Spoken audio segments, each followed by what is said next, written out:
up, open ears, let your mind go. Prop Anonymous, y'all, breaking down the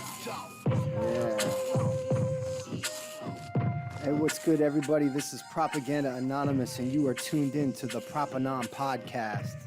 Join me as I explore topics discussed in the work of Robert Anton Wilson and interview some of the coolest people in the world. What do we talk about on the Prop Anon podcast?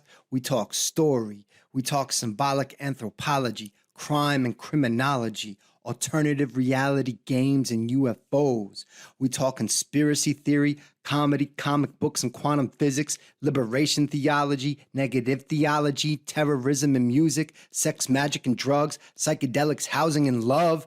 This is the Prop Anon podcast. Tune in. Open your fucking ears, jackass. Hey, what's up, folks? What's going on? This is Prop Anon reporting for duty. Hope everyone's doing well out there, or as well as you can be doing as World War III looms in the distance. Wow. Let's hope humanity can pull it together before we blow ourselves up on this small planet. I mean, shit. Anyway, I'm not here to pontificate on current events. I'm here to bring you another dope episode of the Prop Anon podcast. So without further ado, let's get into this episode. And in this interview, I sat down with John Crawley, author of the book, The Yank, the true story of a former US Marine in the Irish Republican Army. John's memoir cinematically lays out his life as an Irish-American kid born in Long Island, New York, to two Irish immigrant parents, to him going back to Ireland as a teenager, then back to America in the late 1970s, where he joined the US Marine Corps, and in the Marine Corps, after 4 years, got into the Marine Recon Division, the Marines' most elite Army reconnaissance group. After he was released from the military, Crawley went the same day back to Ireland, where he worked on joining the IRA. After years as a soldier in an active service unit, he was then sent to Boston, Massachusetts by Martin McGuinness to organize a major gun-running operation with none other than the Boston Mob.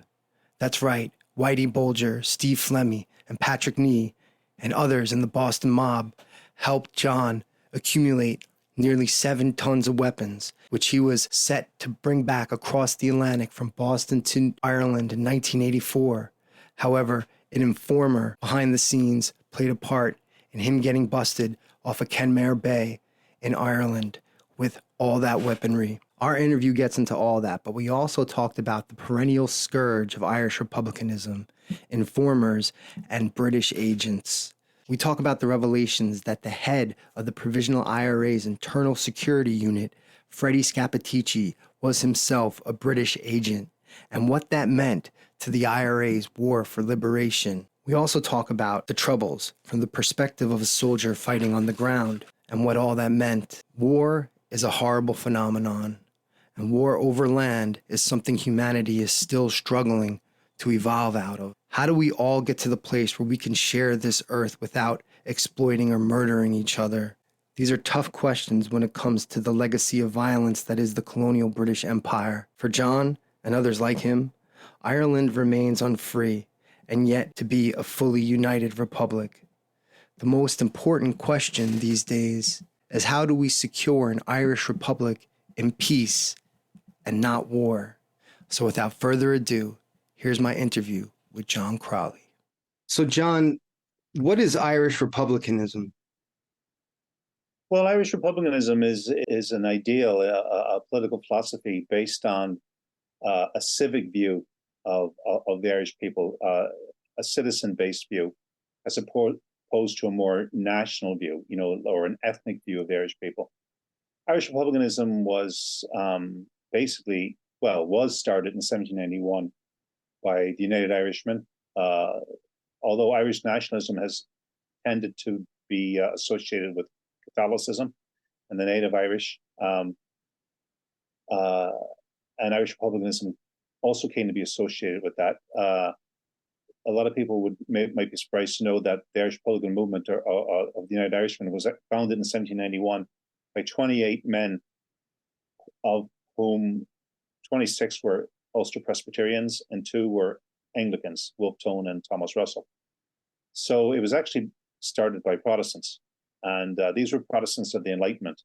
unlike, Protestants of the plantation who saw Ireland as a conquered country and saw themselves as having a unique and supremacist role in that.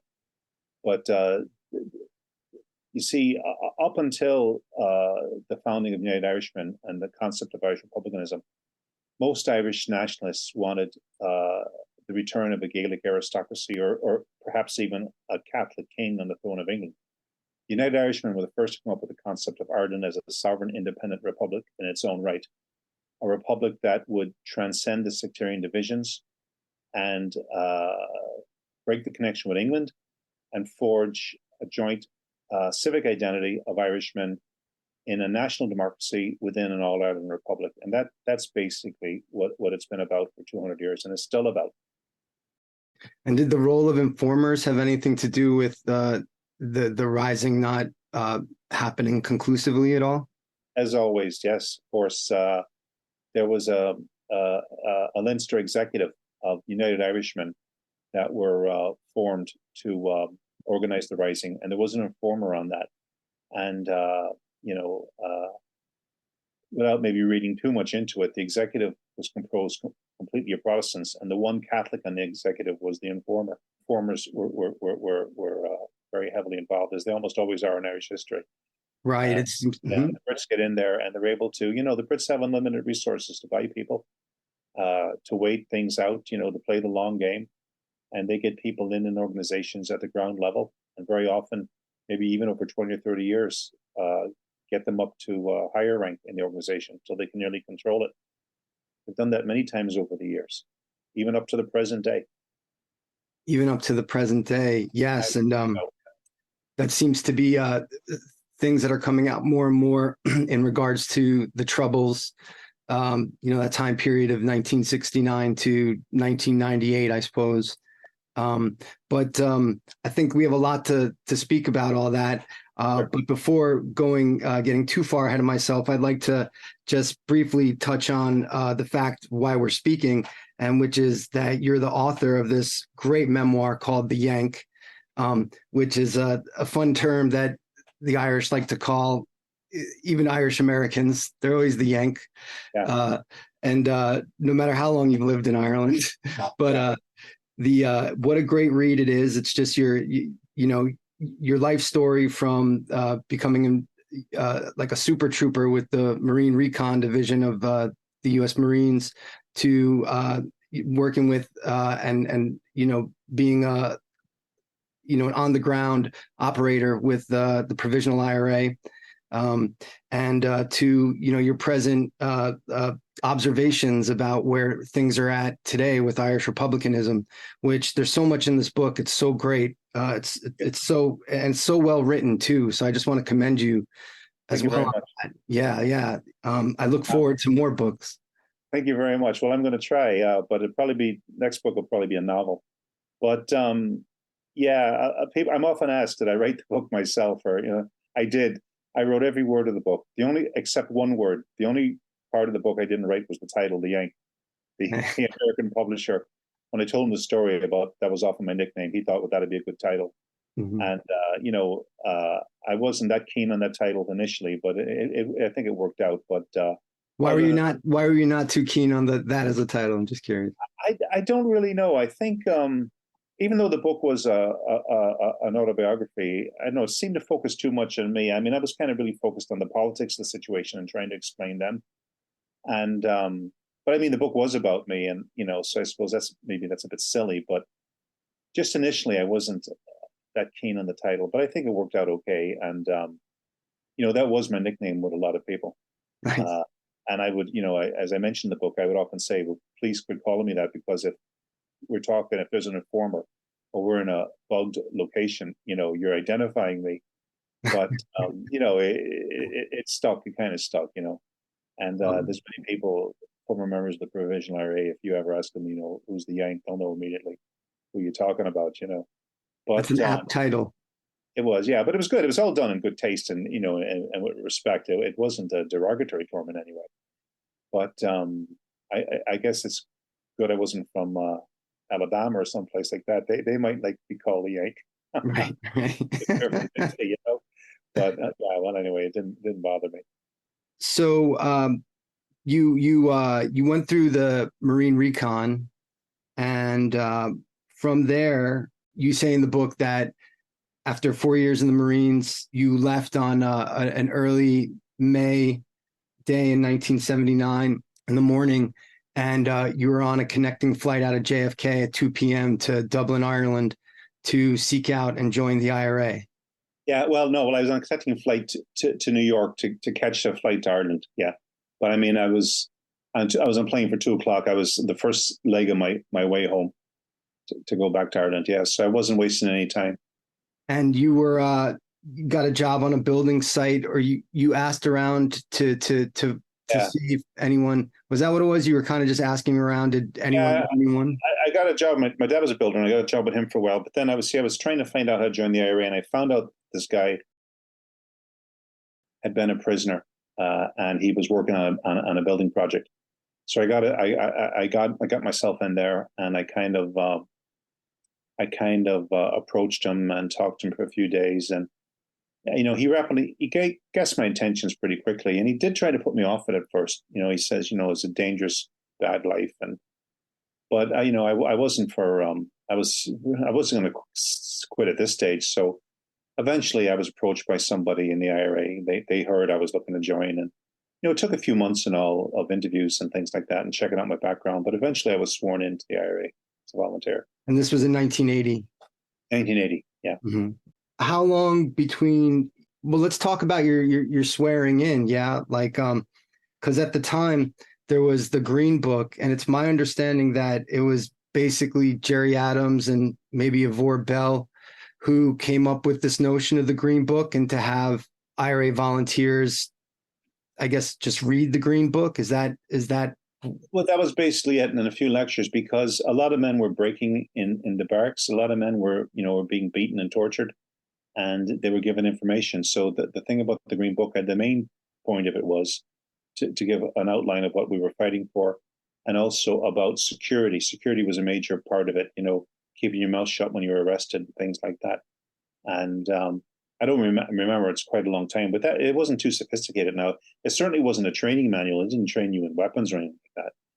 And so when you were sworn in, it meant, you had to be what they call green booked. You got the Green Book, then you were sworn in.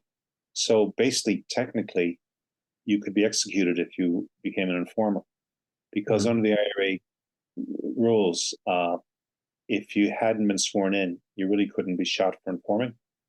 You had to be a member, But if you were, it was basic. It was to protect and secure our own organization from infiltration by the British. It was a major motivating factor in all this, and to give men some sense of what they were fighting for. What year? Because they're then before Adams and Ivor Bell. Of course, many audiences who are not too familiar with the history of the IRA and Sinn Féin often associate Jerry Adams, Martin McGuinness with, being the prime leaders of Sinn Féin and the IRA, if you will. They're not historically aware of people like Rory O'Brady, Dahi O'Connell, and other leaders of the provisional movement before Adams and McGuinness came on the scene. So I guess that means to say that before Adams came up with the notion of the Green Book, or whoever came up with the notion of the Green Book. I actually don't know who came up with that originally. It was before my time. And just to let you know too, when you join, they don't turn around and tell you who the leadership are. Like I didn't know who the leadership were at the time, So the Brits knew. The Brits knew, unfortunately, but I didn't know. Mm. Yeah, because I guess I was just going to say that there was many times then where there was not a Green Book, like how people volunteered for the IRA before the Green Book. I'm sure there was, yeah. Sure, there was a time when there was no Green Book, yeah. Because perhaps maybe then that is a response to that 1976 policy of Ulsterization, normalization, and criminalization. And then the increased amount of infiltration that seems to occur, I guess, well, during that time of 76 or whenever, right? Because how would it work? Basically, the British would scoop up just a whole bunch of people, some being the IRA, and then they just torture them until they broke, Yeah, and then provided information. right information or signed statements. Now, a lot of people were scooped up, were tortured into breaking on operations they had no involvement in, absolutely none, and they would just sign a statement, and then they would be put in to prison, and that would be then down to the special branch of the Brits solve that case, so to speak. Some were involved, but the biggest danger wasn't breaking as such. The biggest danger was agreeing to become an agent and being released and then working for the British from within the IRA, because that happened, quite often. So a volunteer might agree under torture or whatever, inducements or blackmail, or simply money, a large sum of money. I mean, the Brits were known to come in with a suitcase full of money and give somebody a look at it and say, how would you like that? And it did turn some people. So they would then be released for lack of evidence, but they would be working for the British. So every IRA volunteer that was arrested was always brought in for a security brief from the IRA to try to investigate what was the line of questioning, and if they possibly broke or told the Brits anything. But then again, by the time of the early '80s, I don't know the exact time. I mean, the head of the security department was himself a British agent, Freddie Scappaticci, and several others around him, and there were no question they were British agents. Right. So we were pretty well penetrated. You see, here's the thing: there was this big play made.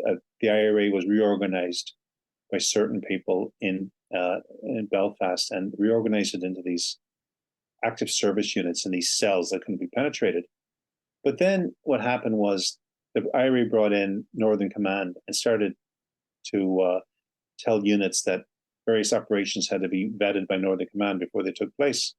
So you had the theory of all these units being, separate and they don't know each other, but people in Northern Command knew everybody because the whole thing was centralized that way. So it was an extremely weak link. And for example, let's say an operation went wrong in an area, say Tyrone or wherever, Fermanagh. Well, Scappaticci could come down on behalf of the general headquarters, part of the IRA security department, and quiz people who was on the operation, who did what, who did that. I mean, this guy from Belfast, who nobody knew, come down and find out everything because he was acting on behalf of the leadership. The fact of the matter is the man was a British agent. So while great play is made of that the IRA, when it had these self-contained cells and all, it was completely neutralized by this other Northern Command element that was able to come in, and security element that was able to come in and basically find out everything they needed to know. So, and the Brits were running that. So we were very heavily at a very heavy disadvantage, though we didn't know it at the time. That would only gradually become clear. Right. And so touching on the notion of the active service units, the ASUs, that did come out of, I guess it's called Cage 11, where Jerry Adams and Ivor Bell and Brendan Hughes were kept when they were imprisoned in Long Cash, or interned in Long Cash, I should say. And for the purpose, the creation of these active service units, these separate, seemingly decentralized cells of smaller amounts of IRA personnel, was a strategic move done for the purpose of reducing the impact of informers and agents, correct? Well, that was the theory. I can't say who developed it because I wasn't there. Right. But that was the theory. But you see, I think for some people in a leadership position, the most important thing for them wasn't the technical and tactical ability of active service units. It was control, that they had control. And if active units, if ASUs were autonomous to that level, they would lose control. And I think control meant more than security or effectiveness as an army. I think with some people, that was the priority. And that was a real weak link that eventually led to our destruction from within.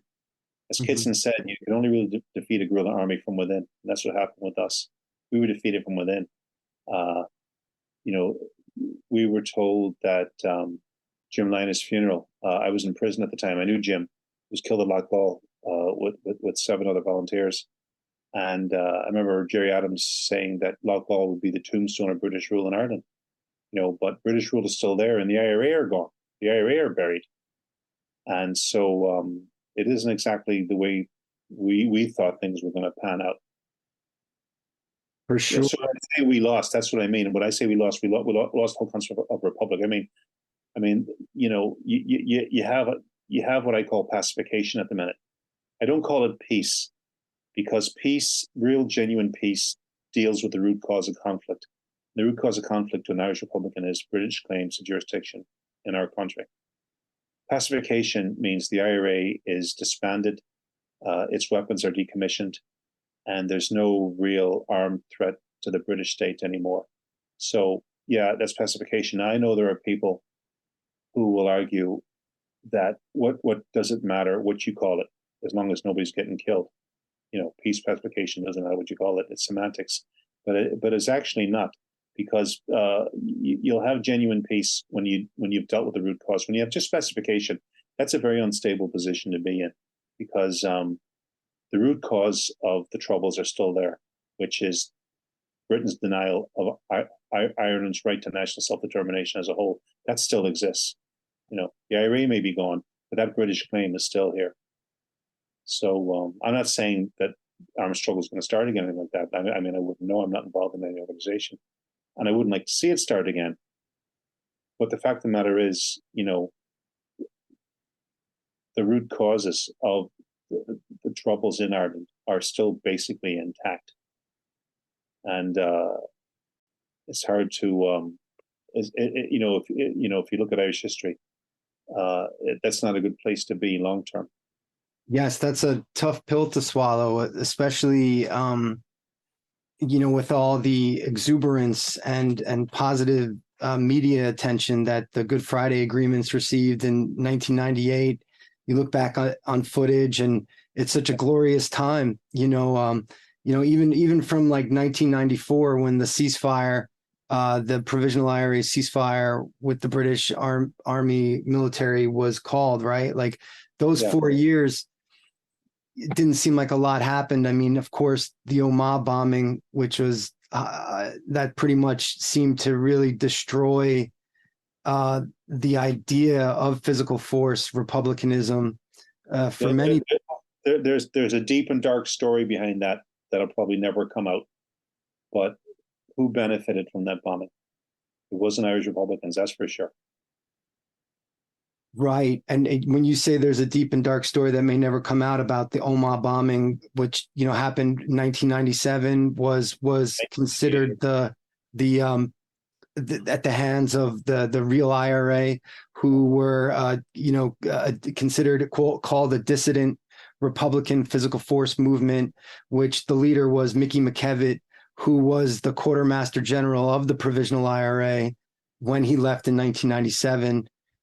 As did other Provisional IRA members over the decade, because they believed that, I guess, as you say, certain parties in the Northern Command were seeking to maintain and grow their control, and to take that path that eventually led to the Good Friday agreements. And yeah, I mean, there's so much to unpack about the Omagh bombing, but to backtrack a second to Freddie Scappaticci and the internal security unit, which was a cell unto itself as well, right? So when the ASUs were formed as a tactic, as a strategy, I mean, that seemed, I'd imagine at the time, some people might have thought that was really cool. It was a really, right? Like, because that seemed, especially as opposed to the previous strategy of the flying columns, which was that military strategy of much larger units and maybe more people knew each other. But moving on that sort of idea of the active service unit, the internal security unit, that it wasn't, that Scappaticci, I guess, is the most infamous, I suppose, agent, right? And he just died in April 2023. There were quite a few agents, but he'd be the most notable. But outed publicly, like. So there are, but so I can't imagine that the security unit being that big. And I've counted, I think, just in recent readings, at least 3 people who were agents in the internal security unit when it was functioning. They were agents as well. Scappaticci, that guy Kevin Fulton, right, and then possibly that guy John Joe McGee. If that's, well, I've heard that. I couldn't say for sure. Like I'm absolutely sure Fulton and Scappaticci were agents. John Joe McGee, I don't know. I never met John Joe McGee, but I mean that seems to be widely believed. I couldn't say for sure. But John, how many people do you think are in the internal security unit at one time? Then, well, you see, the IRA units and even active service units, people would float in and out of units, very often active service unit, it might be the same men every time they went out. You'd have different men and things like that. Internal security unit was probably headed up by SCAP and 1 or 2 other people, and they would have been fairly, they would have been there for years, but other people would have come and gone, and they weren't the only people. I mean, informers were interrogated in other areas, like informers were also interrogated in South Armagh, and SCAP would have had no involvement in that. And it did happen in other areas, but to get back to your thing, about the active service units, the formation of small, compact units, professionally trained, well led, and totally unknown to each other, would have been a massive benefit to us. A massive benefit. It would have been a hugely and brilliant move. However, bringing in the centralized control of the internal security unit and Northern Command and all the other stuff into the mix just completely sabotaged that from within. It was ridiculous. You know what I mean? And, they talk about active service units, but when, if you're around the border long enough, I was at meetings, when I was active, I got to be very careful what I say here, but I should have known 4 or 5 people. But, within about 2 or 3 years, I knew probably 50 or 60 people. You know what I mean? Yeah. It's just it wasn't what it wasn't what it was meant to be. Definitely not. But had the units been in practice what was pronounced in theory, it would have been a different situation. It would have been I think we'd have been far more effective, and definitely we would have been far less open to penetration by British intelligence, definitely.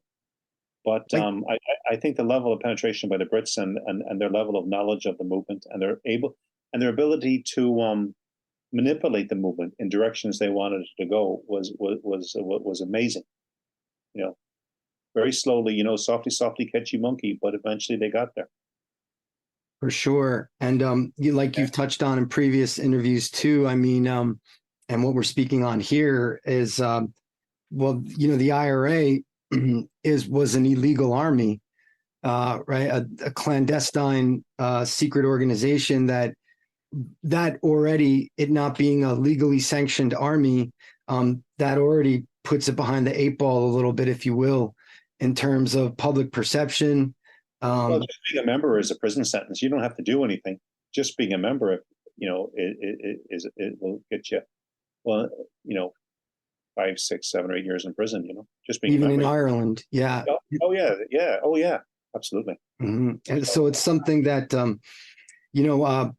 something I wanted to touch on with what you bring up in the book, in the Yank, where you detail the amount of rigorous training that you went through with Marine Recon, specifically with the knowledge of organizational intelligence, right? Yes. And so you speak in the book about how because the IRA is this clandestine, illegal organization, it became very difficult and continues, I suppose, on a wider scale for Irish people to even discuss their own history, the after action reviews that are conducted, which that's even done in business, you know. That's right. Well, people will make the same mistakes again and again and again because, you know, there was very little after action reviews. Now, you know, in a guerrilla army like that, you have to watch your security and all. But I thought there could have been. I mean, I had learned hard lessons that people learned before me, and I wish I'd have been told, you know. And there was no organizational map of learning. We could have you see, training camps would be around the border or different parts of the south of Ireland or wherever. And men could be trained in completely different, men could be told something in one camp and told the exact opposite in another. Like, for example, I talk about the British Army helmet being bulletproof. I might tell somebody, well, it's not bulletproof to high velocity rifle fire. And then another place 20 miles down the road, they'd be told, oh yeah, that the helmet's bulletproof. And that would affect how people operate, very much so. It's just a small little example, but you can multiply that around hundreds of misconceptions. And so it would have been a fairly easy matter to develop a cadre of people who had some level of professional training. As I said in the book, we had school teachers. I met many Republican school teachers who could devise lesson plans, training, and you know, we had artists who could make training aids, and you know, we could devise a course structure and train people to a very high professional level, right? But it never seemed to get off the ground. It was always, I mean, I was actually told by two members of the Irish Army Council, I don't want to name names, you could teach a monkey to shoot. You could teach a monkey to shoot. Now, you know, yes, you could probably teach a monkey to point a rifle in a certain direction and pull a trigger. But you can't teach them marksmanship fundamentals. You can't teach them how to move, shoot, and communicate as part of a cohesive team. They had what I would call the most stinking attitude towards training that I've ever come across. I couldn't believe it. You know, coming as a Marine instructor. Now, many people in the IRA were fabulous. Some of the finest men and women I ever met were IRA volunteers. Many were killed fighting for the freedom of the country. Some died in hunger strike, the most agonizing deaths for a principle. I mean, we had terrific people, but you know, we also had people who were completely fossilized in their thinking and could not break out of their narrow mental orbits. Just couldn't do it, and some, I believe, wouldn't do it because I think they believe that if we got to a higher level of military capacity, their lives would be in danger, and they liked the positions they were in. Sorry if I'm talking in circles here. I know I'm being vague, but I really can't get too more specific than that. But Understood. we could have trained up to a much higher level than we did. It was quite possible to do it. It would have been as easy to do it right as to do it wrong. But time and time again, certain people chose to do it wrong. And that just drove me bananas because the men who were being trained wanted the best possible training they could get, almost across the board. It was always at a higher up level that I found the blockages and the problems. And the gaslighting, as if to say, sure, even the Brits say we're the best trained guerrillas in the world. You know, what are you on about? And then you know, I'd be thinking, well, maybe, am I wrong here? Is there something I'm not seeing? You know, it would be so all pervasive, this gaslighting, that it would make you nearly question your own judgment. You question what you're seeing for yourself, you know.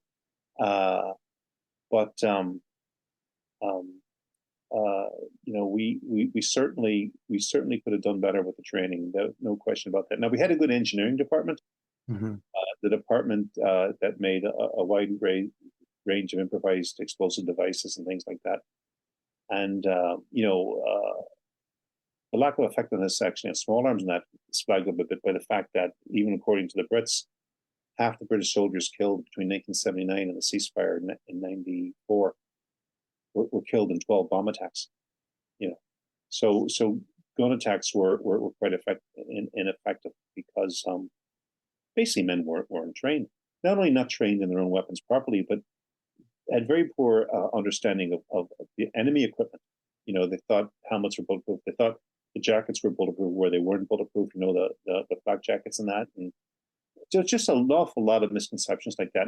And people weren't stupid. I'm not saying that they weren't stupid.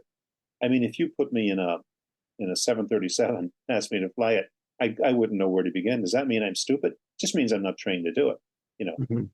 So there were some very intelligent guys, but and women too. But there was a lack of leadership in critical places that prevented us from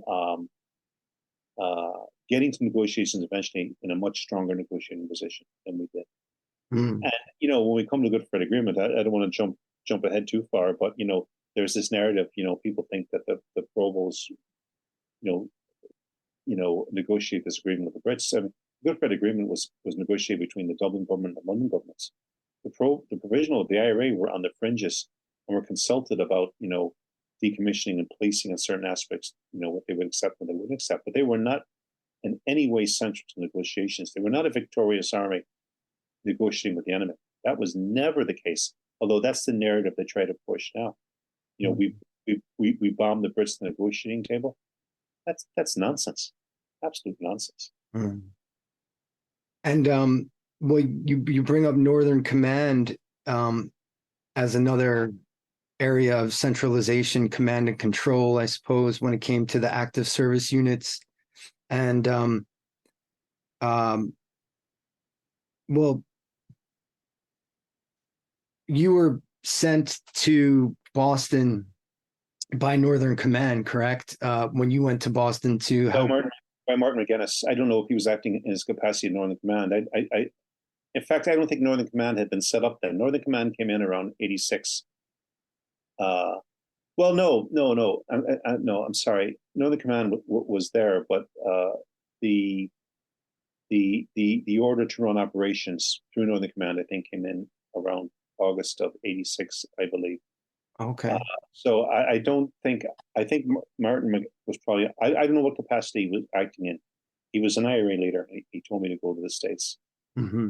to buy guns. And I thought it was ridiculous because, and he specifically told me, you have an American accent, you can go to a gun store and buy guns. Mm-hmm. And I says, well, there's only 3 or 4 guns we need to get, really. Send that list over there. And there's loads of guys over there with American accents who would happily go in and buy guns for us. There was. And, no, he wanted me to go, and I had just tied in with Jim Lina, and I was going to move over to Jim Lina's unit the following week. And had I got there, me and Jim were very much on the one wavelength when we met again in prison. And had I got there, I think I could have contributed a lot.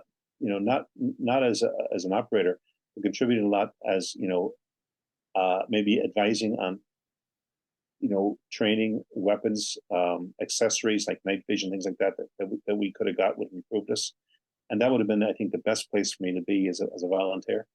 But, ridiculous to send me with all the training I had in Marine Recon as an instructor, to send me to the States to buy guns because I had an American accent.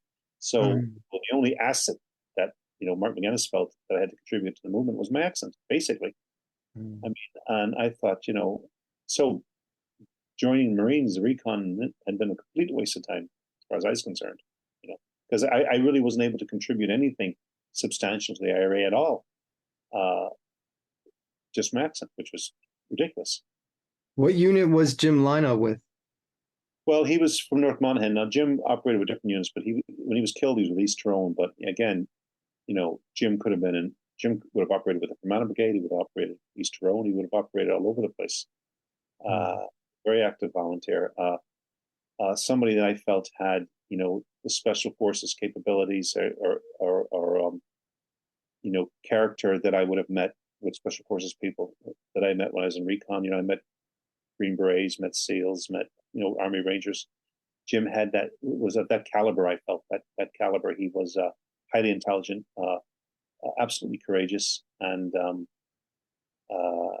he could have become, as I say in the book, of inspirational significance had he lived, and I can understand why the Brits were so determined to take him out of it, and the men around him. He was killed with other men too, who were very good men. But I knew Jim. I didn't know the other men. But everything I've heard about them is they were first class operators, like really good men, good patriots, good Irishmen. Yeah, because Jim Lina and others in the active service unit in East Tyrone, I think, as you said, were ambushed by the SAS in 1988 Yeah, on an operation in 87, yeah. 1987, excuse me. Yeah, well, they were informed on. I mean, the SCS were waiting on them. I mean, the SCS aren't waiting around every barracks in the north. They were waiting on that specific one to take them out of it. So obviously, they knew that the men were coming. And the news story at the time was that the SAS was waiting for an ambush, but the IRA came out firing first, which it turns out didn't happen at all. They were just disseminated as soon as the SAS saw their car. For some people, that distinction doesn't matter, but this touches on almost everything about the Troubles, really, is the dirty wars. And as the British military acting still in the colonial playbook, acting from the colonial empire playbook, still legalizing illegality, utilizing their own morals of violence, and anyone that dares to rise up against them are scumbag terrorists. And they're fighting for, after all, the white man's burden, in order to keep things good. That is typical operation. Now, I mean, in fairness, I mean, we shot to kill as well. The IRA, we shot to kill as well. But you see, the difference with the Brits is they claimed to be operating under the rule of law, right? We were fighting their law to replace it with an Irish constitutional law. And they were claiming, so, we didn't lie about what we were doing. They were lying all the time. Now, maybe it's a moot point. People are dead, and but the thing about it is, we went in. Our volunteers would shoot to kill. There's no question about that. The enemy, hopefully the enemy and nobody else. But the Brits, they would shoot to kill and then deny it. Deny they were shooting to kill. They were only responding, or they were reacting, or they were this, or they were that. Which gets a bit tedious at times. Why don't they just, if they're so proud of themselves, why don't they just stand up and tell the truth about what they're doing there? You know what I mean? Yeah. But they're always hiding behind a tissue of lies.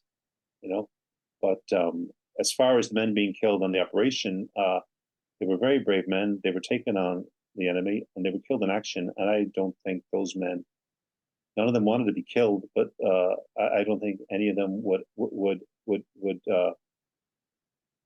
want to say they were murdered either. They were killed in action as soldiers fighting for the freedom of their country. And I can't speak for them. I obviously can't speak for them, but I knew Jim, and I have a good idea the type of person Jim would have let near him. Jim wouldn't have let anybody near him or have operated with anybody unless they were pretty damn good men themselves. And everything I've heard about him is they were good operators, good men, good soldiers. They were patriots. They were patriots, and they died fighting for the full freedom and independence of their country. And they were a tremendous loss. But it helped pave the way for other more ambitious pipsqueaks to move up the political ladder and build little careers for themselves. But that's another story. Speaking of just ASUs and operations again that you were involved in, well, one of the more spectacular, I suppose, in a sense, was when Martin McGuinness sent you out to Boston to help with an arms shipment to Ireland. And you mentioned in the book and also in our chat here about how it seemed like McGuinness just wanted to utilize your American accent and seemed to disregard all your training. That's in a nutshell. I mean, he could argue other things. He's not alive to give his view. But all I can tell you is what he told me. He says, "You have an American accent. We're sending you there." And as far as my training was concerned, he never asked me a question about it. He never ever seemed to show the slightest interest. And in fact, when I mentioned training that could improve or accessories that could help us operationally, I always got the impression I was bothering him. He did not want to know. Anyway, I'm sorry I cut across you there. No. Would one descriptor of McGuinness that might come to mind for you at times be possibly he could have been a hothead at times? I don't know if he was a hothead or not. I wasn't. I mean, we weren't drinking buddies. I met him. You know what I mean. I didn't know him well enough like that. I mean, I heard, evidence he could fly off the handle all right, but he could be quite charming. I mean, I did like him, and I was very impressed to meet him because the Brits kept saying he was our finest military thinker. So I believe this, and our top man, and he could be quite charming. And if you played along, and I think you were in awe of him as I was, he could be quite quite good company. If you challenged him in any way, though, he could get quite strident, and you could get the icy blue eye stare from him pretty quick. Yeah. Yeah. But when you did mention a little bit about the training that you wanted to implement, or adding certain accessories to the weaponry, it does seem that he was a bit bristled and annoyed. Yeah. I got that impression. Yeah. I think I got the impression at the time. I thought that he thought I was implicitly criticizing the IRA leadership because this wasn't being done. I wasn't. I was trying to improve things so that we could be better able to fight the British for the freedom of Ireland. I mean, I admired the IRA. I joined them because I admired them. I looked up to them. I mean, I was proud to be an IRA volunteer. I wasn't in there to criticize anybody. I was just trying to help. But that's how I perceived his reaction. I can't think of a single thing that I mentioned or ever said that he took on board as would be worthwhile. Whereas with other IRA leaders, I did very much so. But definitely not with him. Definitely not with him. Did McGuinness say, was he one of the ones that said that, sure, even the Brits say we're one of the finest? Yeah. He said that even the Brits say we're the best trained army in the world. And sort of like, more or less, he didn't say this, but the implication was, what's your problem? Even the Brits can see how good we are. What's your problem? Like, that's what I mean by the gaslighting. Mm-hmm. Then you start to wonder, like, am I out of line here or what? But it's just the way it is, and it's hard to go against that or that. He's had such high prestige in the movement, and here is me, this guy coming from the States, just joined, and people maybe were wondering what my motives were and what I was there for, and you have all this stuff. Like, I did not want to come across as a know-all. Like I was only pushing this a bit because I was tasked with going to buy weapons. I mean, normally I didn't come across like this because I didn't want to come across as a know-all or come across as somebody overly opinionated. I actually kept my opinions to myself for the most part, but I was given a job to get weapons, and I tried to argue with them the best weapons we should get. And I don't think he was too interested in hearing anything I had to say. On anything let's go into that. He was polite, but he had a subtle way of marginalizing you or something. Well, sure. I guess that's one of the criticisms of McGuinness, and then maybe Adams as well, when it came to Rory O'Brady, who was the leader of Sinn Féin, and Daithí O'Connell, I suppose, how they kind of marginalized them within the Republican movement. So one criticism would be when the kind of rising of the Young Turks, if you will, from the late 70s to 1982, and then beyond, right? 86, when Rory O'Brady was then sort of, you could almost say, eliminated, but he obviously was not killed. Well, what I say about the so-called Young Turks, and I don't,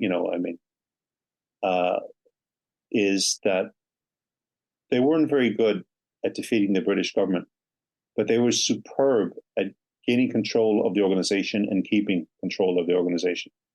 And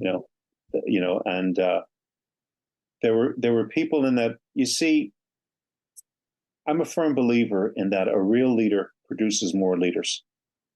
That's what real leadership's about. You make more leaders.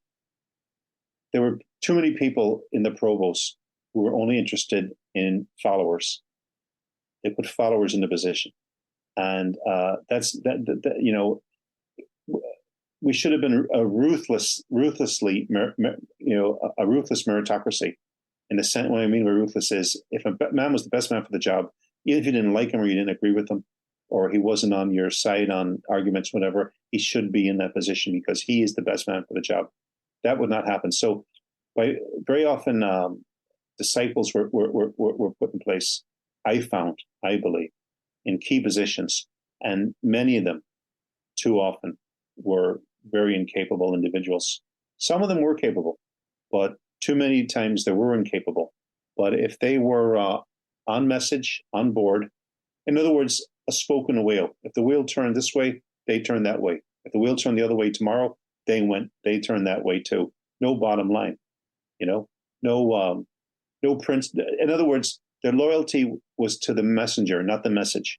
My loyalty was to the message. And the message was the establishment of full freedom of Ireland to establish a national democracy within an all-Ireland republic, and to ensure that Irish constitutional authority resided with the Irish people and not with any foreign government. That was, to me, the message.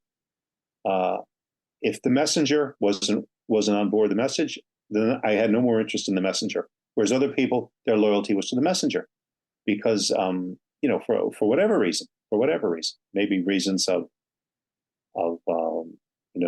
they like being promoted, they like being they liked the patronage of having somebody guiding them through their career as a whatever. You know what I mean? Mm-hmm. I mean, I can't answer for somebody whose loyalty is to an individual guru or messiah and not the actual message. Mm-hmm. That's all I'm interested in, is what is the bottom line.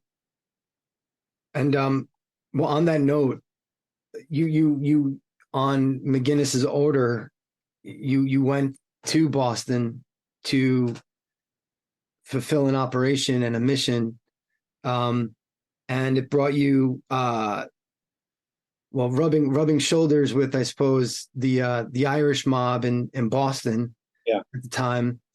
I guess the leader, I suppose, there was Whitey Bulger, right? And Steve Fleming. Steve Fleming. I met them on numerous occasions. But I have to say, you see, to put this into perspective, and I was often asked, well, how could you work with these guys and all this? You see, I didn't have the advantage of all the books and the movies that are out now about these guys. I don't know anything about organized crime. I was a Republican. I was a patriot, right? I didn't know anything about Boston. I never heard of Whitey Bulger in my life. I didn't know who the hell he was. Well, I knew he was prepared to break the law because we needed weapons, and he was going to help us, get weapons to an extent, or allow people working around him to work with us, right, to provide that resource. But the stories you hear about him now, the people, the murders, pulling teeth out of people, burying them in basements, burying them under bridges, and all that. I mean, he didn't tell us that. He came across as a pretty sophisticated guy. He was intelligent. He was well read. He didn't come across as the mercurial psychopath he's portrayed, although I saw glimpses and flashes of that at times. But I have to say, there was a coldness about him. He had a right-hand man there called Patney, who I warmed to a lot. Patney was born in Ireland. He came from an Irish-speaking household. His parents spoke fluent Irish in the house when I was there. Yes, that's his book, Patney. Yeah. Pat was a good guy.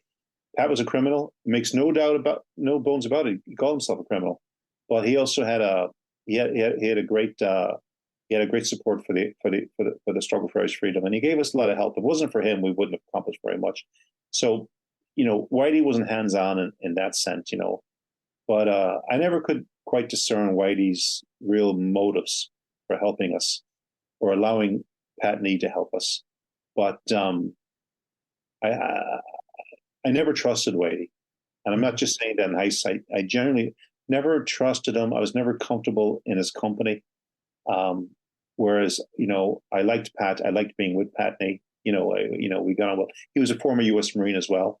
I didn't tell these guys too much about my background, but after, we had some successes in certain things I can't go into. And when we did, and, I felt I could give them a level of trust, I told them I was in the Marines too. And, and after that, me and Pat really bonded. And I liked Pat a lot.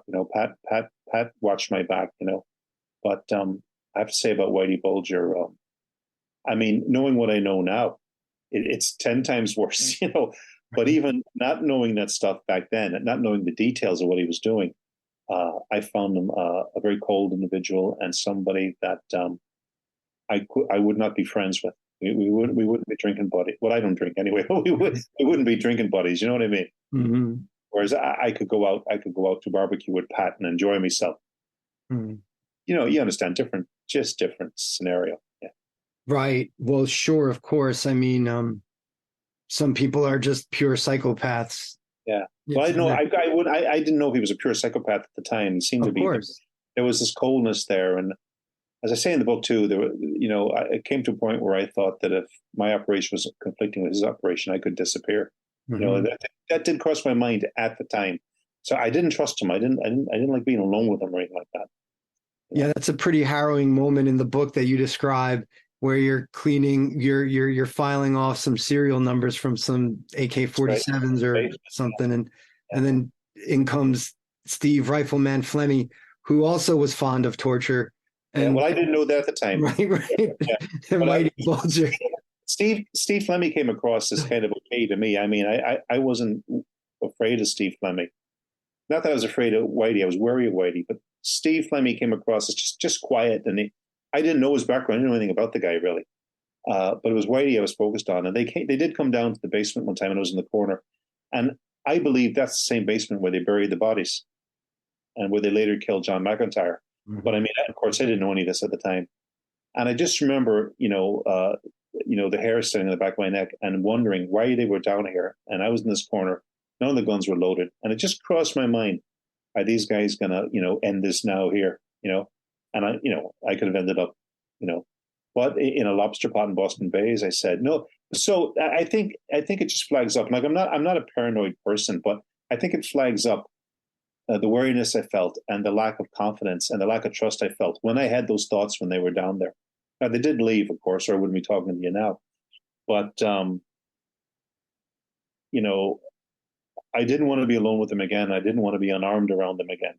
And I was hoping when I got back to America with Ireland with the guns, that I wouldn't have to go back to Boston. Mm-hmm. I was hoping I could get out of another trip. I just it's hard to put your finger on it, but look, I wasn't a criminal. Mm-hmm. I wasn't comfortable working with criminals. I had to get the guns, but their worldview and my worldview were so widely apart that it was very uncomfortable sometimes to be in their presence. Like I said, Pat and Eve was okay. A few of the boys from Charleston and all, they were okay. They were sound, but there was some there were a few sick puppies there, mm-hmm.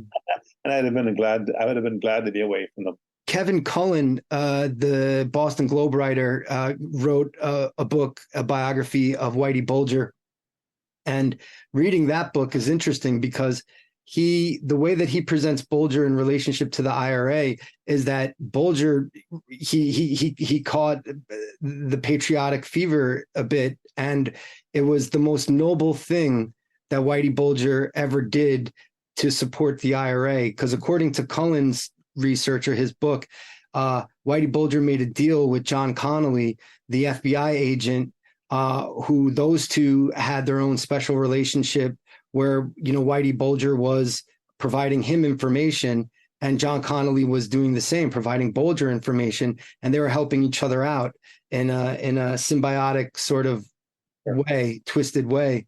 But that's what got Bulger ultimately labeled as a rat for the relationship he had with John Connolly. But according to Cullen, Whitey Bulger made this deal with John Connolly that before they went further in their relationship of whatever, ratting, he made Connolly promise that he would not touch any of the IRA stuff. Well, I couldn't. I don't know, but I do know that when we were loading the weapons on the Valhalla in Gloucester for the trip across, Whitey told me, and he told me in a sense, I believe, I remember saying, well, I hope we don't get arrested now, we're about to leave. And he said that there was no FBI investigation on IRA activities in the New England area going on at the time. And he seemed quite confident about that. Now, He didn't tell me how he knew that, but he said it in a way that made me believe he did know that. But I didn't, he seen, but he didn't tell me he was working with the FBI. But, some people have said to me, oh, he probably told on you, and he didn't. The FBI, the American authorities would never have allowed us to leave American territorial waters with those weapons. Never. I mean, we nearly sank coming across the Atlantic in a hurricane as it was, and they weren't going to give the credit for the arrest to another jurisdiction. That wasn't going to happen. We'd have been arrested on the spot if they knew we were there. So no, so he didn't. It wasn't like he was an informer on every little thing, running to them, whatever, telling every little story. But who knows? Maybe down the line, if he wanted to get rid of me, he could have told on the next shipment or something, But an Irish informer, anyway, got us on the other end anyway. But it was an informer that took down that shipment of guns. So what was it? It was 1984, and you were sailing out on a trawler named the Marietta Ann. Well, we sailed on we left Gloucester on a trawler called the Valhalla, and we crossed the Atlantic. We hit a hurricane coming across. Horrendous, crazy it was, but we survived it, barely survived it, and then we met up with the Marina Ann, about a Irish fishing trawler about 200 miles off the coast of Ireland. And we boarded the boat, and we transferred the weapons, and I boarded the Marina Ann, and then we went our way. But see, we were arrested coming into what they call Kenmare Bay, near Kerry, in Kerry. And here's the thing: people were saying after, this information came from America and all. Nobody in America, including myself, knew who was collecting the weapons in the Irish end, or knew we were going to Kenmare Bay. I mean, I could have been going to Donegal, Galway, Sligo. I could have been going anywhere. I didn't know where we were landing the weapons. Not a notion. Nobody in the American end knew, but the Irish Navy knew. And I know I didn't tell them. So the information came from the Irish side, definitely. And you basically named who you believe was the informer. Sean O'Callaghan was the informer. There's no question. He admitted it, and he was quite proud of being a traitor. But I believe he may not have been the only one. I have strong reason to believe he wasn't the only one, but he was the one that became public about it. Why is that? Why do you think that there was another informer? Well, because I got a message. It's probably too long to tell now. I describe it in the book, but I got a message, a mysterious message, to come now back to Ireland, bring everything you got, you be on the boat. So first of all, we only had, we had some small arms and all, nothing that would make any strategic difference to the IRA. There was no immediate need for the IRA for these weapons, none. And it wasn't like we had surface-to-air missiles or javelins or something, really important. It was small arms. So it's come now, bring everything, and you be on the boat. And I was never supposed to be on the boat. That was not my role. Was to set up the network and all that. You don't take the guy who set up the whole network and knows the whole network and put him on a boat like that. Plus, I wasn't a sailor. I'd been in the Marines, but I wasn't a sailor. I didn't know anything about operating a fishing boat. I was dead weight. I was like a sandbag. There was no reason for me to be on that boat, but I was told in a message to be. So yeah, it caused everything to go down the tubes. It caused the whole operation, because we had much bigger operation planned down the way for much bigger boat, much more sophisticated equipment and military equipment that could have actually shifted the strategic balance in Ireland, could have changed the strategic balance in the favor of Republican forces. And then so for this little pipsqueak of an operation, everything was put down the tubes for this ridiculous order to come now, be on the boat, and bring everything you got. It was ridiculous, but I don't know who gave me that order. You see, the way it was relayed to me, I don't know where it came from. I know it came from a member of the Army leadership. I have my suspicions, but I can't prove it. But are they still alive? Well, you don't have to answer that. I don't want to. Yeah, yeah. But what I'm saying is, the whole thing stunk, like a lot of things about the IRA. Like I said, we had men died in hunger strike. We had men died in action, women too.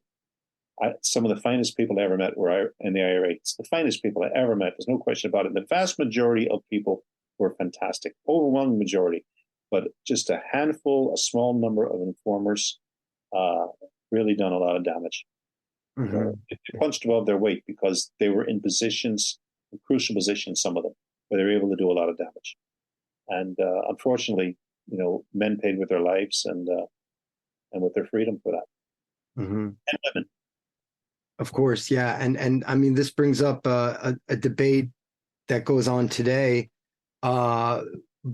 There's been books and argument to argue both sides. One book, The Agents of Influence, is pretty much states that the IRA lost the intelligence war that Britain started through their infiltration practices, which I guess began in 76 or 79. They were able to, and the whole point was to also, according to that BBC Spotlight documentary that you were featured in, it seemed like an overriding arc of that documentary was about this infiltration mission from the British military intelligence to get the IRA into a political mode by essentially, I wouldn't say, propping up Sinn Féin as the way to bring about Irish republicanism. And, I have to say, just personally looking at the stuff and from my perspective, it is so, there's so much there still from what I'm learning, but that also does seem like a noble cause. Yeah. Like to create the ballot box, if you will, the ballot or the bullet, to create a strong Sinn Féin that can eventually become the leadership of all of Ireland as it I guess hoped to become. I always very strongly supported the political developments because we had to get the Irish people on board with us, and to politicize the struggle. I totally agree with that. The trouble is where they've got. See, they don't support the Republic. They talk about United Ireland, but it won't be united because under the Good Friday Agreement, you can remain British or you can be Irish. The British-Irish cleavage in national loyalties is kept intact, even in United Ireland. The sectarian dynamic is enshrined, even in United Ireland. I mean, the purpose of our struggle was to break the connection with England and forge national unity across the sectarian divide, right? That is not in the Good Friday Agreement. What's in the Good Friday Agreement is this constant baked-in sectarian dynamic by which the British manipulated Ireland for hundreds of years and will continue to do so. That's why Martin McGuinness and Sinn Féin are shaking hands with British royalty when they come over. They're saying, you have a role here. You have a future role to play with unionists who are the British presence. Now, our argument was always that unionists are not the British presence. The British presence is the presence of Britain's claim to jurisdiction in Ireland and the civil and military apparatus that gives that effect. The British and English were in Ireland hundreds of years before the plantations. They're not here for the unionists. There was no union and there were no unionists for hundreds of years while England was fighting a genocidal war in Ireland to claim jurisdiction here. But, they did the plantations in the early 1600s as an act of ethnic cleansing to, break Ulster, which was the fount and the cornerstone of Irish resistance in Ireland was Ulster, the strongest. Hugh O'Neill, Shane O'Neill, all these boys, they were the strongest rock against British rule. And that's why Ulster was colonized. And so gradually, the whole Republican ethos, which started with Protestants, right? Protestants of the Enlightenment, not Protestant plantation. And what they were saying is, we can compromise. We can compromise. We can bring planter and Gael, as we call it, together with a joint national identity, equal as citizens in a republic. But we have to break the connection with England. We were fighting for a one-nation republic. And what Sinn Féin are supporting today is a two nations united Ireland. And they're claiming that's victory. It's as far from victory for republicanism as you can get, because it bakes in the division by which Britain has manipulated this country for hundreds of years. And we have to end that. You see what the Good Friday Agreement is saying is, let's embrace division. Let's embrace this division for peace. And what Republicans say, let's end this division for peace. What did Abraham Lincoln say? A house divided against itself cannot stand. And under the Good Friday Agreement, our house will remain permanently divided against itself. Right now, unionists are pro-British for reasons that can't be just glibly dismissed. But they're not the British presence, and they're not a separate nation in Ireland. When King Charles came to visit Ireland recently, he said he was visiting the four nations of the UK, England, Scotland, Wales, and Ireland. Right? He didn't say the five nations of the UK, England, Scotland, Wales, and the two nations in Ireland. See, Ireland was always one nation under British rule. When Ireland was united under British rule, we were treated as one nation. But now, when we're looking for, a sovereign Ireland, suddenly we're two nations, because that division has to be kept. That's how the Brits conquered the world. That's how they divide and conquer all the time. We have to end that division. And it can only begin, and it will take generations, but it can only begin when we end the connection with England, which the Good Friday Agreement does not do. And that's the problem. That's what confuses people. People think, we're going to get United Ireland out of here, as if the entire struggle for Irish freedom was to end partition. If that's the case, what was the 1916 Rising about? There was no partition in 1816. What was the United Irishmen about? There was no partition in 1791. What do they mean by unity? They meant national unity across the sectarian divide, which does not exist in the Good Friday Agreement. It's a British pacification strategy, and Sinn Féin are completely on board on it. Completely on board. And well, John, to maybe challenge that viewpoint a bit, just to spice it up a little bit as well. To what about the idea that when the Troubles began in 1969, the civil rights for the Irish Catholics in Northern Ireland were highly abused, like they truly treated like second-class citizens in their own country, whereas opposed to today, some would argue that, well, there's Northern Ireland is way better on civil rights for Irish Catholics. They have more access to jobs and more access to housing, and there's less violence now. How do you debate that? Well, first of all, if you don't fight for your national rights, there's no violence, But you see, the civil rights thing you talked about was by unionists. It was Orange supremacy that was defeating civil rights. It wasn't the Brits themselves. The Brits had no particular interest in the Orange state. No particular interest even in the unionist community beyond their utility as a bulwark against the formation of a national civic identity in this country. The civil rights improved because the Orange state was broken, and it was basically taken apart, in part by the Brits as well, because what the Brits wanted, what they said is they wanted to get Stormont back up and running with nationalist buy-in. Now, unionists didn't like that because a large element of unionism is extremely anti-Catholic, which most Englishmen, in fairness, don't feel that intense anti-Catholicism that Orangemen feel. So you had the Orange state, but what you have now is we weren't fighting just the Orange state as Republicans. We were fighting British jurisdiction, England's claim to sovereignty in Ireland. That's still very much intact, and under the Good Friday Agreement too. Any talk of United Ireland, first of all, it's already baked in that this continuing disunity will remain, the British-Irish cleavage and the steering dynamic will remain in United Ireland on the Good Friday Agreement. That's already baked in. That's already agreed. And another factor is they talk about a unity poll, but no Irish politician or nobody in Ireland can call an Irish unity poll. That can only be called by a British civil servant, the Northern Secretary, an Englishman who doesn't have a single vote in Ireland. He's the only man with the power to do that. So you can say, yes, people voted for the Good Friday Agreement in the North and they voted to change Articles 2 and 3 in the South. And people will argue, well, that was a democratic decision. Well, it was an electoral decision, yes, but the political decision still lies with the hands of the British government. You say, not in the hands of the Irish people. Mm-hmm. Now, and it's these subtleties that are often missed and dismissed, but they're key for the Brits. The Brits know how important that this is, to keep in order to maintain some sort of control in this country. The British will be quite happy with United Ireland within the British Commonwealth and in NATO. But what they don't want and never wanted and never would tolerate is an independent sovereign republic immune to their influence. And they play the long game, and they've been working now, as they've been working for many years, to shape the strategic environment in this country, to shape the constitutional environment of a future United Ireland.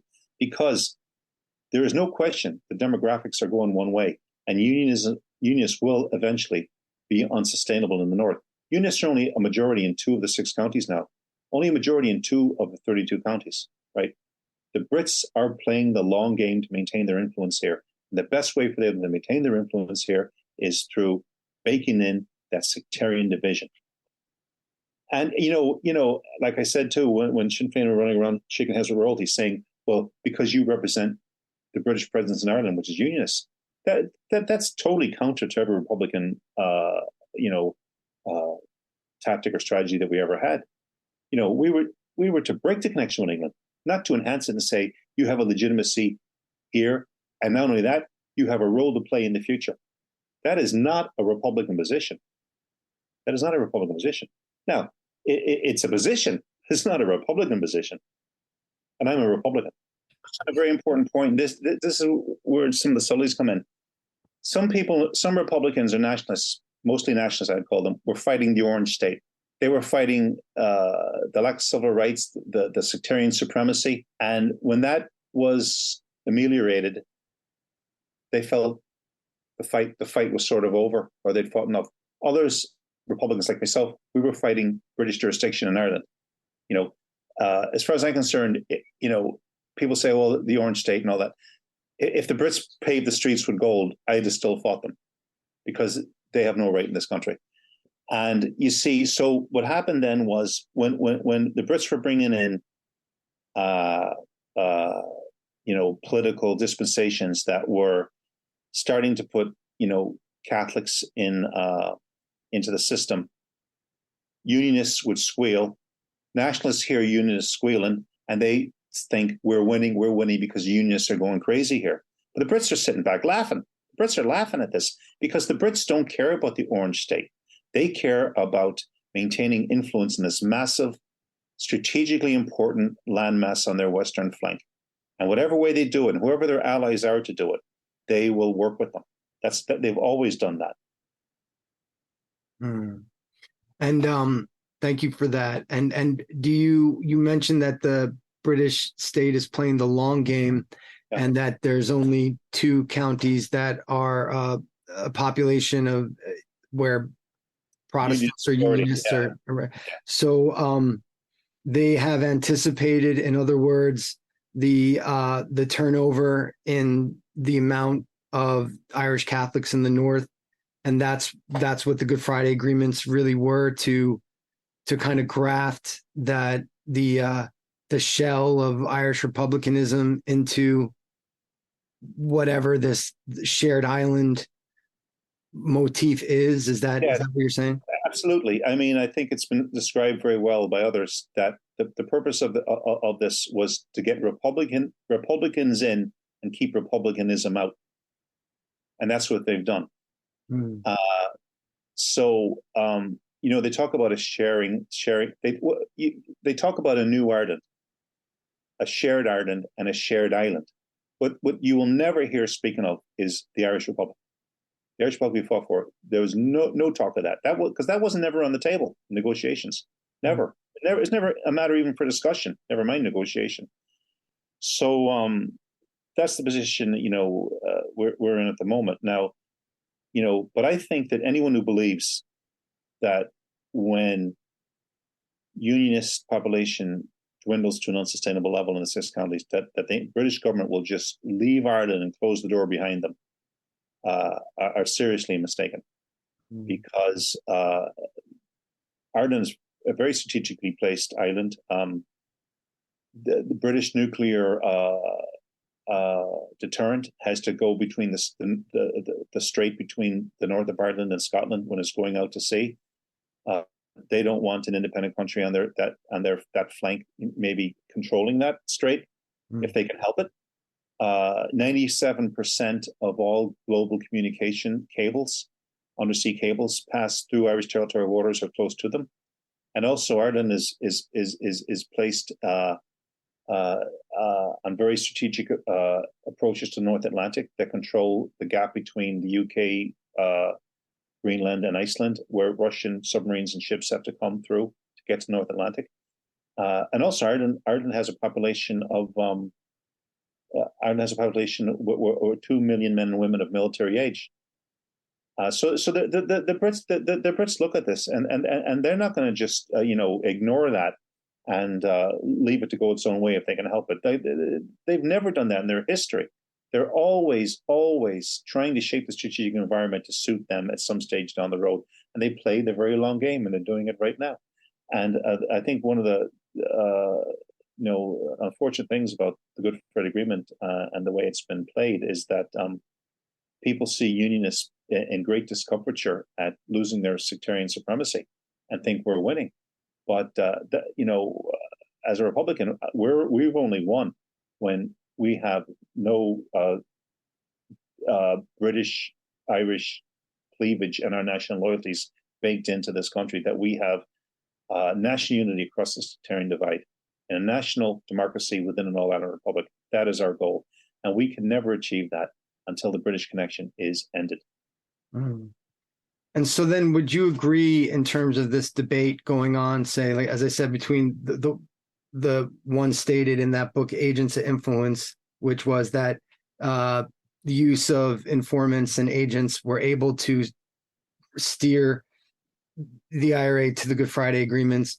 And then there's the other side, which I have an idea of where you might lean, but this book by Thomas Leahy, I think, which says that was actually not the case, that it was sort of Britain was, put into a stalemate as well with the IRA, that they had to fully assess where they were at. And Operation Banner, which was the military name for, what they did during the Troubles, a 30-year military campaign, which I think was the longest that the British Empire ever had to fight in modern era, right? Where do you lean on that? Do you think? Well, first of all, there was no stalemate. I mean, the British had complete command of the strategic landscape across the board. They had us completely infiltrated, and only in a small enclave in South Armagh, in the Cross from Glen area, was the IRA on top of the situation and able to outfight the Brits and outmaneuver them. Very, very small little enclave. Other than that, I think the Brits were very much. They were able to go anywhere in Ireland they needed to go. We were tied down. There was no stalemate.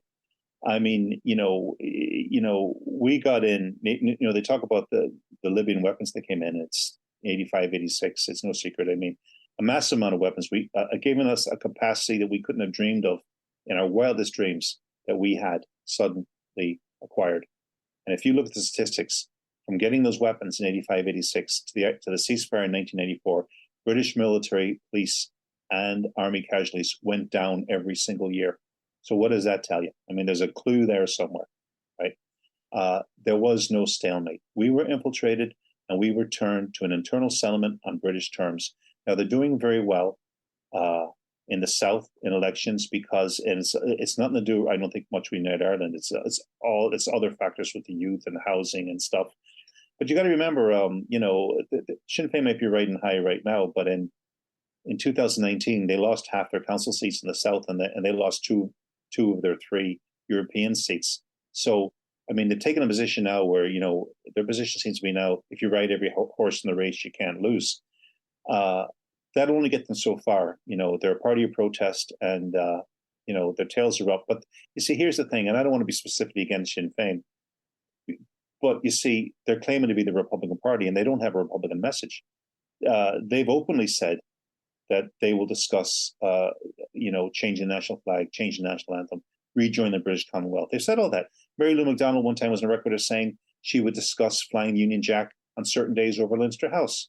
Now, she later backtracked and says, "Well, I wouldn't agree with that, but I would discuss it." But I mean, you don't discuss flying a foreign flag. It's not a matter of, do you think the Brits would discuss flying the tricolor over Windsor? Do you know what I mean? That'd be nice. That would be nice, but yeah, it would be nice. But do you know what I'm saying? They're not pushing a Republican message. They're pushing the message of the Good Friday Agreement, which was a pacification pacification strategy that opened career paths for a lot of people. And I said to you, at the beginning of this talk, that if you play the game by the Brits, they will pay you to oppose them. You become the loyal opposition, right? The provosts have come to recognize Stormont as legitimate. That Stormont, which is a totally dysfunctional regional assembly of the Westminster Parliament, never operates. It's a basket case. They've recognized that as legitimate government. They've recognized His Majesty's Constabulary in the North as lawful authority in this country. No Republican has ever done that. So people might say, well, who cares? There's peace. Okay. That's an argument, but it's not, I mean, the reason there ever was violence in the first place is not because Republicans demanded freedom. It's because the Brits denied it. The Brits invaded Ireland. We didn't invade them. They partitioned Ireland. They ethnically cleansed it and they planted it. They brought the divisions into this country, and they're still trying to keep them intact. Mm-hmm. And that is the root cause of violence in Ireland. From a Republican perspective, Mm-hmm. But we are where we are.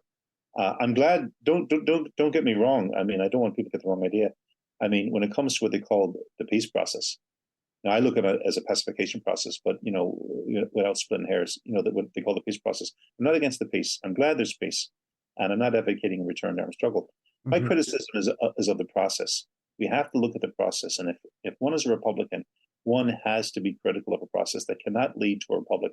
And if one remembers what a republic is, in the Irish context, it's a national democracy within an all-Ireland republic, and it represents national unity across the sectarian divide, an idea that was first thought up by Protestants. And it was a Protestant who wrote A Nation Once Again.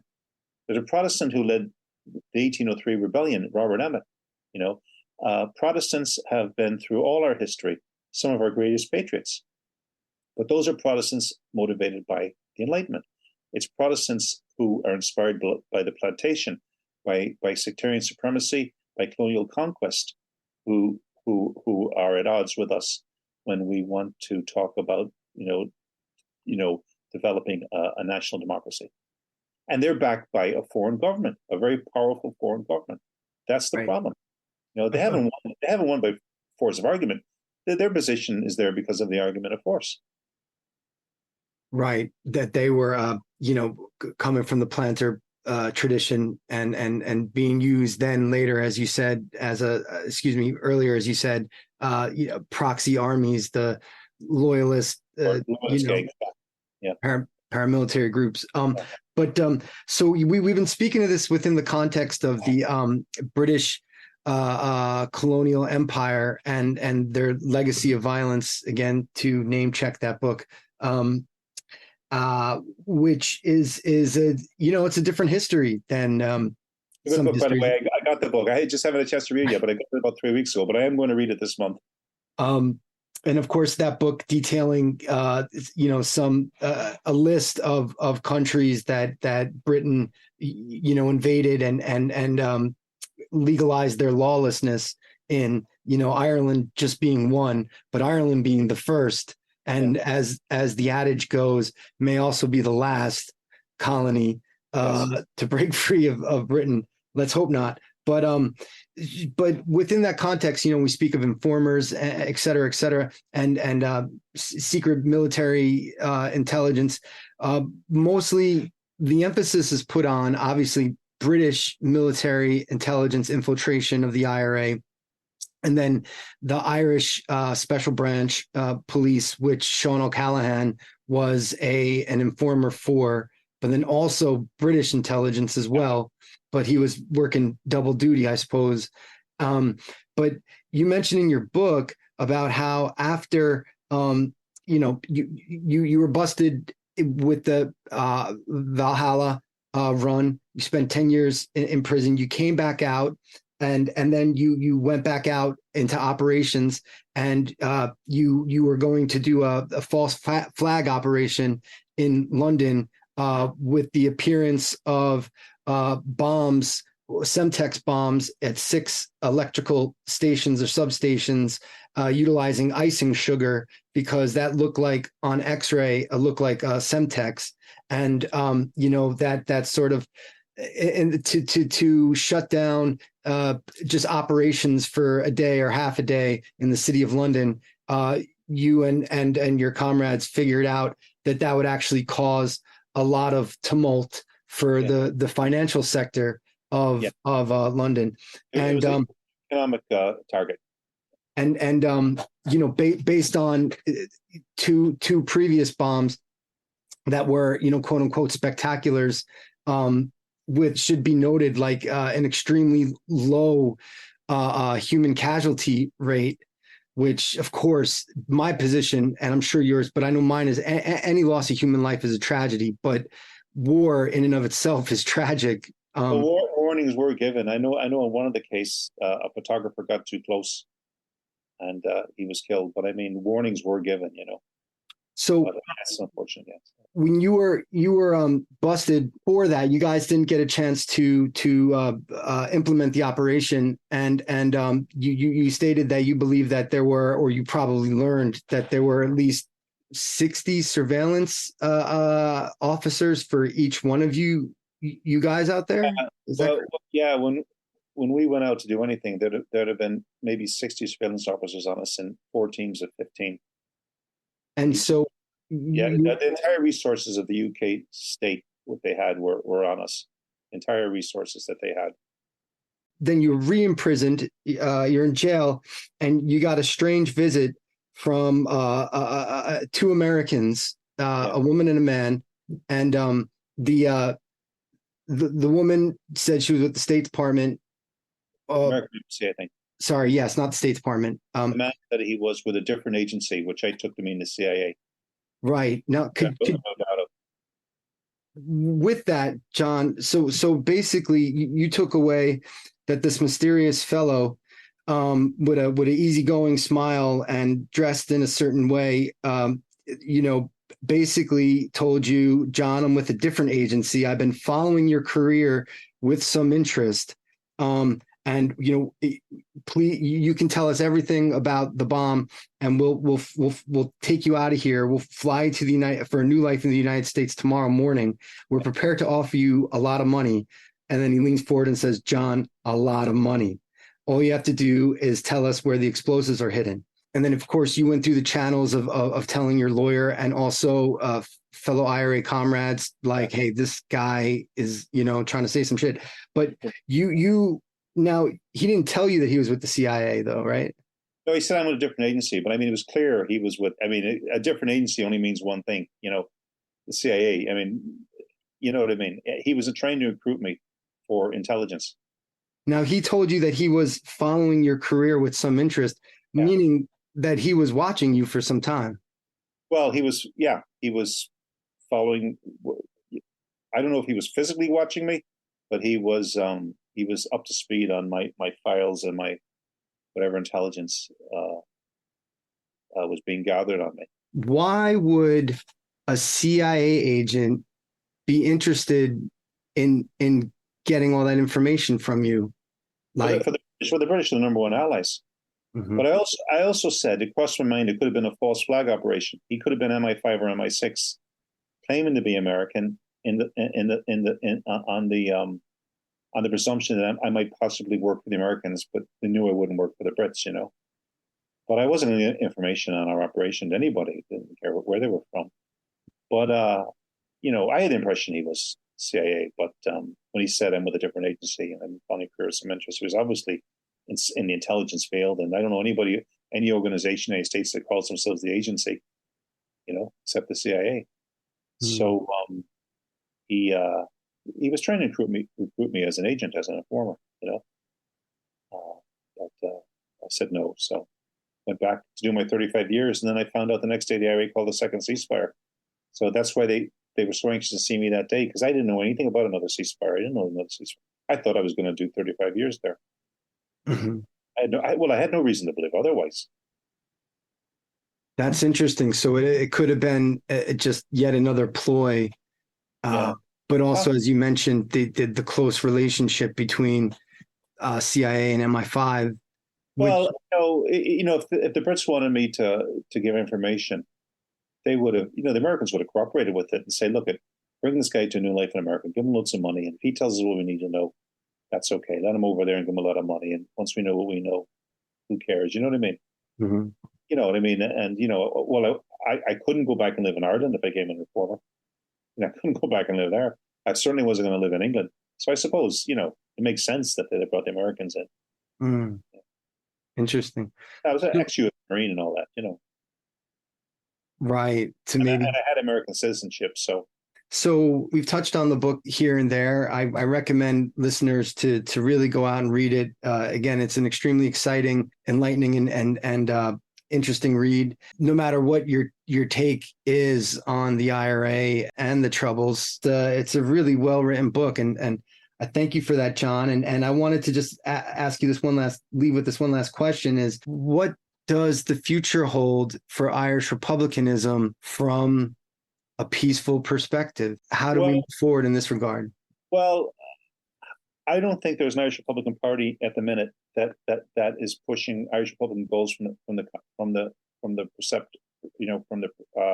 the position of the proclamation and all that. It's all to do with the Good Friday Agreement and all. But there's a lot of Republicans that think like myself. I've been going around to book launches things. I'm meeting Republicans all over the country who are thinking the exact same way. We're all thinking the same way, but we're very, like somebody said to me one day, the Republican movement is like a pane of glass that's been shattered into 100 pieces, and each piece thinks they're the true Republican movement. But I mean, somewhere down the line, I think the contradictions in the Good Friday Agreement have become more and more apparent, and there may be, I hope down the line, and I could see little kernels of hope that there could be a Republican party formed, peaceful democratic political party that would make the argument for the Irish Republic as we believe it should be. Again, as I said before, a republic that has national unity across the sectarian divide and has no British content, no context. I mean, they're talking about rejoining the British Commonwealth in the South and all to make Ireland more comfortable for unionists, to make us more British. We're trying to get rid of the Brits. Mm-hmm. So it's possible, but at the minute, it's not a good place to be for somebody like myself, or people who think like me, because we're plowing a very lonely furrow at the minute. But all we can do is try to keep the flame alive, and keep our beliefs, keep our principles, and hope that someday we'll have a chance to expand them more among people, like-minded people. Thank you, John. Thanks. The book is called The Yank. The author is John Crawley. It's available on all outlets and resources, and I highly recommend it. Thanks very much, Gabriel. Thank you. You've been listening to the Prop Anon podcast on the fucking internet.